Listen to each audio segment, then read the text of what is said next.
There's a huge difference between being self-aware and being self-conscious.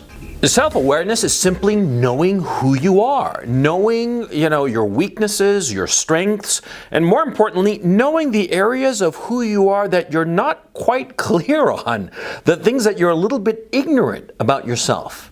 That's being self-aware. Self-consciousness, on the other hand, is being sort of like afraid and ashamed of who you are and what you're doing, of being insecure about it, of being not sure as to whether your impulses and your actions are the right ones. It's easy to make somebody self-conscious. For instance, you go up to somebody and you say to them, "Ooh, is there something coming out of your nose? Like a booger?" Tell them that and they're gonna freak the fuck out. Yeah. Tell them that a booger is falling out of their nose, and what's going to happen? You might just tease about it and laugh it off and say, "Oh, I was just kidding," right? But they will be constantly touching their nose. I mean, they're going to act like they're coke addicts or some shit like that, yeah? Because they're going to be self-conscious. They're going to be insecure about who they are. That's what self-consciousness is. And especially young people are so self-conscious, and they're so frightened of what other people might say about them or think about them. And it's a terrible burden. It's a terrible burden because self-consciousness often as not undercuts what you are able to do because you do not feel confident enough to do it. It's not self-awareness. It's self-awareness that's become a knife to your soul, as opposed to a weapon to wield for your benefit. Recently, I was accused of being cringy. Somebody was saying to me that, "Oh, you're so cringy," or what have you. It was on a forum somewhere. It doesn't matter where. But the point is, they were laughing at me and saying that I'm cringy. And they knew that I was reading the forum.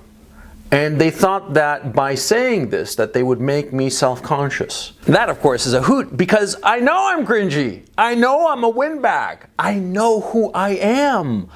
I know I have great strengths and great flaws.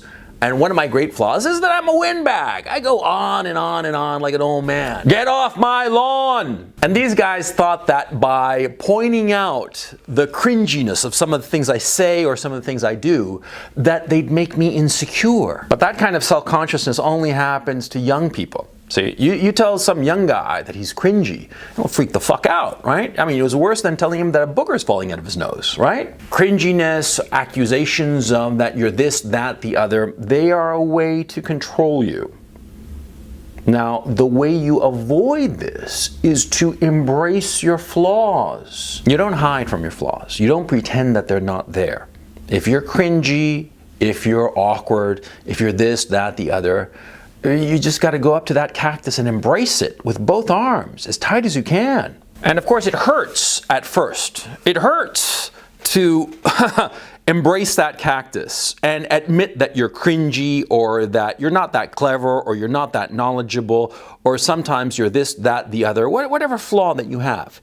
It's hard initially to embrace that cactus. But you see, as you embrace it, as you fully make it your own, you rob that flaw of the self-consciousness that it can inflict on you.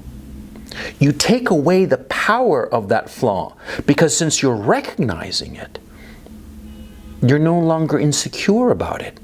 You recognize that you have a flaw and you're trying to fix it. Of course you are, because every flaw that you have, you want to fix it, to repair it, to have it not be a stumbling block in your life. But see, though you are trying to fix it, by embracing it and acknowledging that you are this defect or that defect or the other defect, by acknowledging it, you own it. Nobody's going to be able to ever claim that I'm cringy and thereby make me change my behavior. Somebody says that I'm cringy, I'll be like, yeah, I'm cringy, and I'll keep on acting the same way. By embracing it, not feeling self-conscious about it, by being self-aware of it, but not limited by it.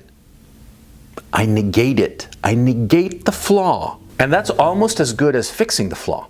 In fact, it's the first step in fixing a flaw. And some flaws, a lot of flaws, you will never be able to fix, no matter how long you live. They're just a part of you. They are ingrained. And you are going to try and fix them throughout your entire life. And as you should.